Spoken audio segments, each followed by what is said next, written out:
I'm working on a series on the hijab.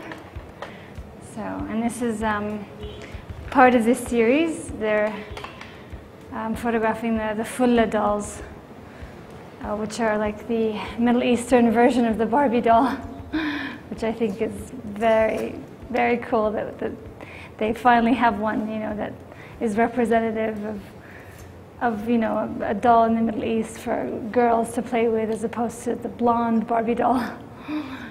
I mean, this is just one segment, one part of it, because I just think it's such a great representation of, to be able to have a doll that represents you, in this culture, in this society. I think it's very empowering. And it's interesting, they found that the same company that produces the Barbie doll is the same company that produces the fulla doll.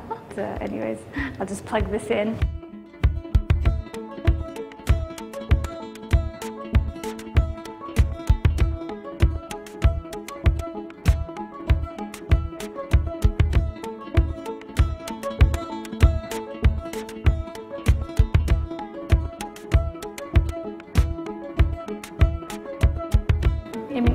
Personally, I don't necessarily like the hijab, and I prefer that it didn't actually exist.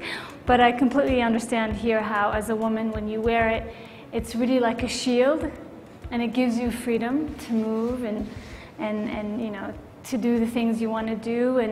And the thing that I like really about it is, as opposed to, say, being in the West, like, you're not defined by your body when you wear it. You're just, whatever it is that you need to do, you do. You focus on it. It's not about how you look. It's not about whether you have breasts or not, or if you're fat or skinny. Or it kind of like puts that aside, which I really find very liberating. But it's the same thing here on the other end. I mean, I find that women feel the need to cover more and more and more, as opposed to the men. Like, we should teach the men to respect themselves and to be not so misogynistic, and to treat women with respect. And that the idea of them, like, when you walk in the street, you can't walk without being constantly harassed and people commenting. And so it's like, I feel like I'm covering up so much that we're enabling the men to continue in this kind of behavior, and the society in general. There's so many ideas that I have, so I thought that, like I said, I owed it to myself through my photos to express these ideas that I have.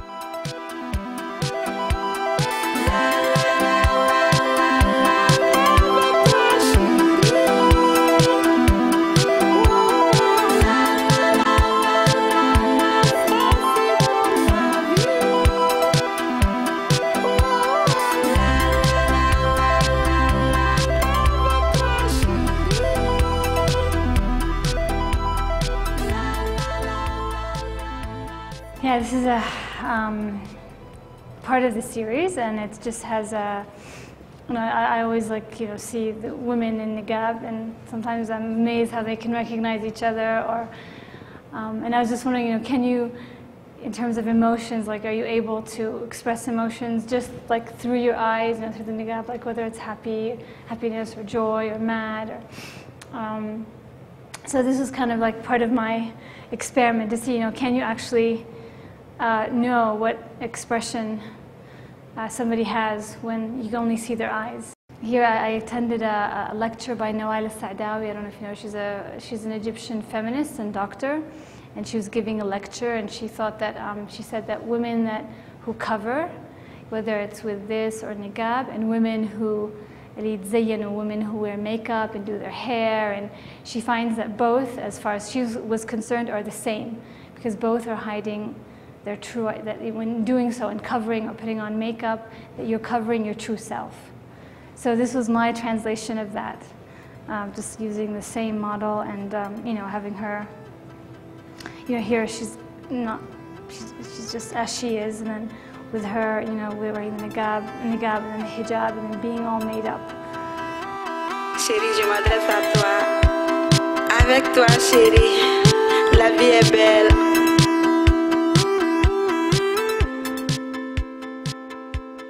This is after September 11th.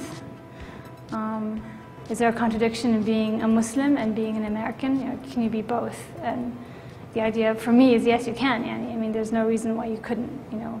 And for me, as somebody who's lived in the U.S., I love the ideals, I love the freedom, I love so many things about the whole like philosophy of the U.S. Constitution and just the ideals that it holds. But then I feel, at the same time, like all of those were tested in September 11th, and in many respects I feel like they failed. But hopefully there's hope now with Obama, inshallah.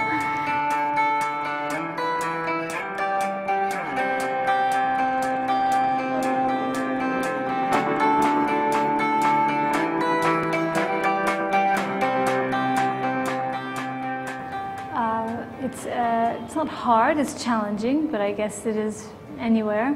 Mostly because, like I said, having access to women, although I think much more so than maybe some other people, or let's say a male foreign photographer, and finding models for my conceptual work, because sometimes I would like for them to be specifically Yemeni, and that's very difficult. Well, it's difficult because, first of all, it's a very conservative society. It's really closed, very private. It's such a real fear for people here. Although, I mean, for me, because I've lived in the West, like, so what, so what, your picture was up. But for them, it touches something really deep, like your honor and your reputation and the family name. And so these things are very important here. I mean, in the end, the bottom line, your reputation or your family's name is above everything. So. عيب ليش عيب؟ مغطاية ما يجي على يمين ما يبصرك ما حدا يبصر الصورة وعدش خلينا نلبس والله ما نشيلها في الصحف ماشي أنا هم بس بيصوروني وأنا بدي أصور بس مش إنه بس قلت إيش أسألكم يعني لا لا يمكن عيب ليش عيب؟ عيب ليش عيب؟ قولي ليش؟ صور الشارع بس قولي ليش عيب؟ هذا حمتنا يصور حريم. You're a representative of your family as a woman, so you have to be very careful, in terms of the honor of your family, the respect of your family. And of course there's the repercussions. I mean, if anything were to happen, let's say somebody found your photos, I mean, your family will punish you, or they'll hurt you, or they won't let you out, or...